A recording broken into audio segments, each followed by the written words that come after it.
Good morning, good afternoon, good evening mga car-cake. Kung ano oras yung mga pinapanood tong video na to mga car-cake. So it's nice to be back. So medyo matagal-tagal tayo hindi nakapag-upload mga car-cake, ano. So tinatamad kasi tayo mag-vlog mga car-cake.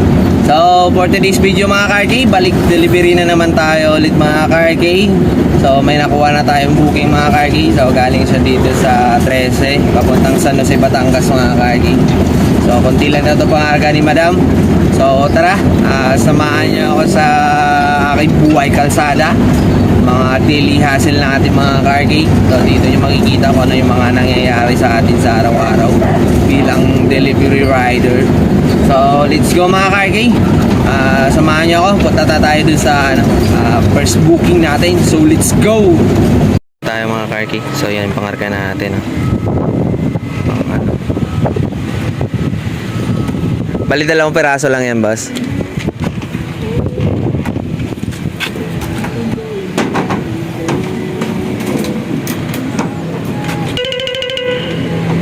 Yan, so nakarga na natin yung ating mga pangarga. Yan. Ano siya, parang higaan. Papunta na tayo ngayon dun sa mga car-cake, sa drop-off. So medyo malayo-layo itong biyahe natin kasi long distance yung nakuha natin. So sana pagdating natin ng Batangas may makuha tayo pabalik. So tara, let's go para maaga tayo makarating dun. Car-cake, so dito na tayo sa drop-off. Okay. Yun, so nababa na natin yung mga higaan sa pool ni sir. So akala ko resort sa mga car-cake pero bahay lang. So napakaganda niya mga car-cake. So ayan, yung mga car-cake. Talagang iba talaga pag may pera, no? Napakaganda ng pool, lawak ang bahay. So pool pa lang yan, saka reception nila mga car-cake. Yung bahay hindi ko na na-video pero laki din. So abang-abang naman tayo ulit ng booking mga car-cake papuntang Maynila. So sana makakuha tayo galing dito sa Lipa mga car-cake, So tara, stay tuned na tayo dyan at mag-aabang-abang muna tayo ulit.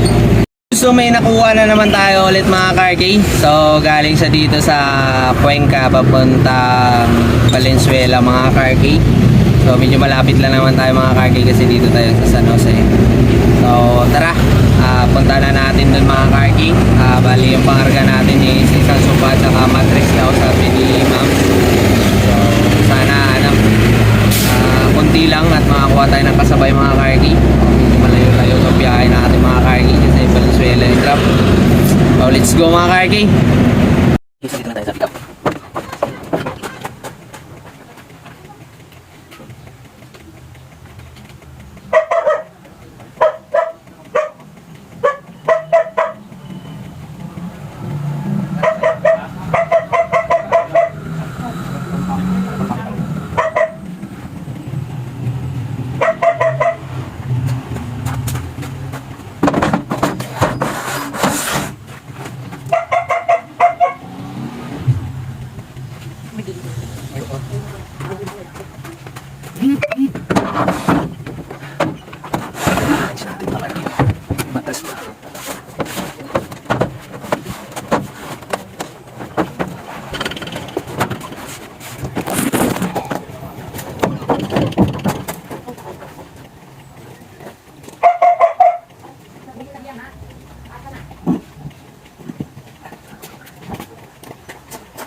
mo na lang nakapisa bago yun.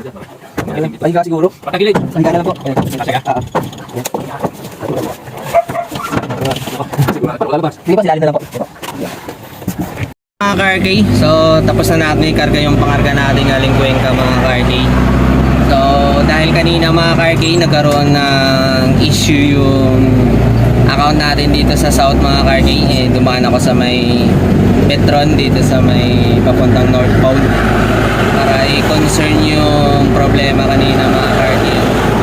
Kasi galing lang ako kanina ng Mamplasan mga Karki kasi galing akong Cavite yung biyahe ko.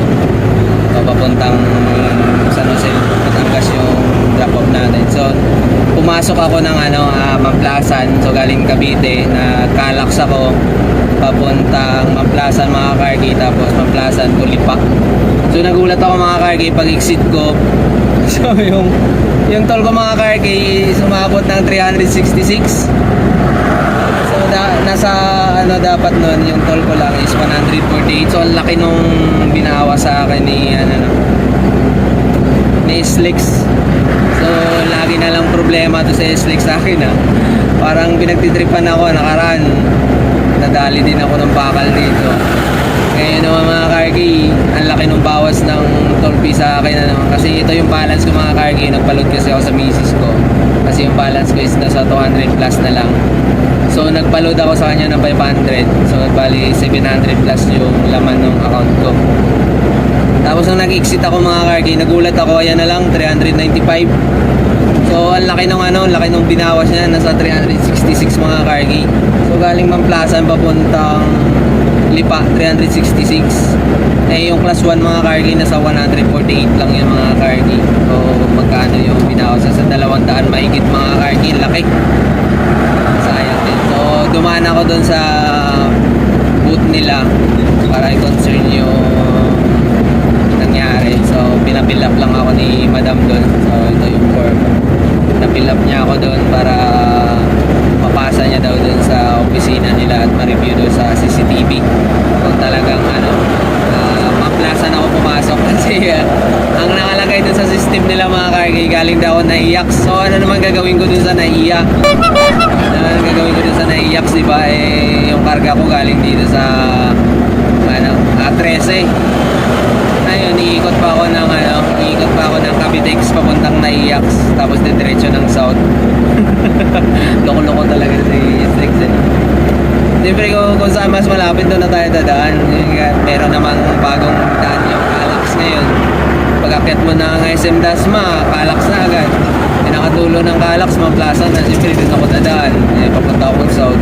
Kung papunta sana ako ng North, talagang doon ako dadaan sa Naiyax. Hindi naman ang lumabas kasi sa system nila mga Karki doon daw ako pumasok sa Naiyax papunta dito sa Lipa. So hindi naman ako dumaan ng Naiyax mga Karki. So 2 weeks daw yung process ng mga Karki.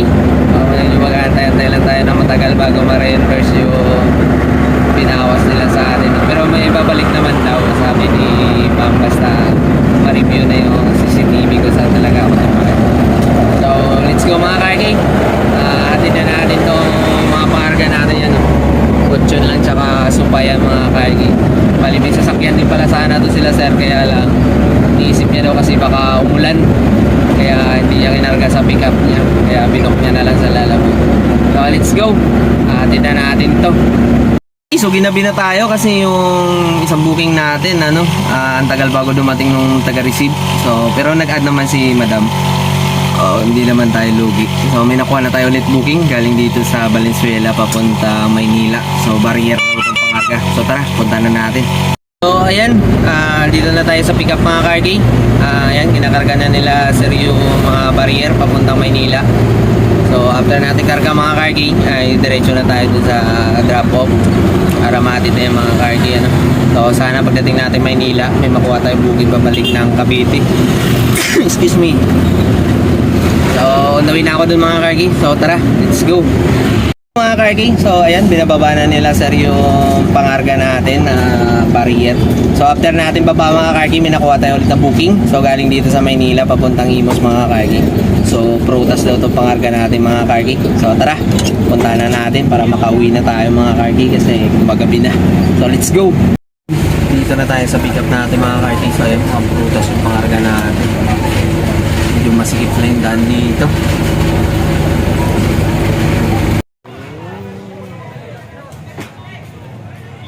Okay, so dito na sana tayo sa drop off, kaya lang hindi sumasagot yung drop. So ayan, na-doorbell na ako. Kailang tawag na rin ako sa doorbell, ayaw magising. Mahirap sa mga ganitong customer. Nagbubuk, hindi naabangan. Papahirapan ka pa. Sakyan natin mga karki. Abang-abang tayo.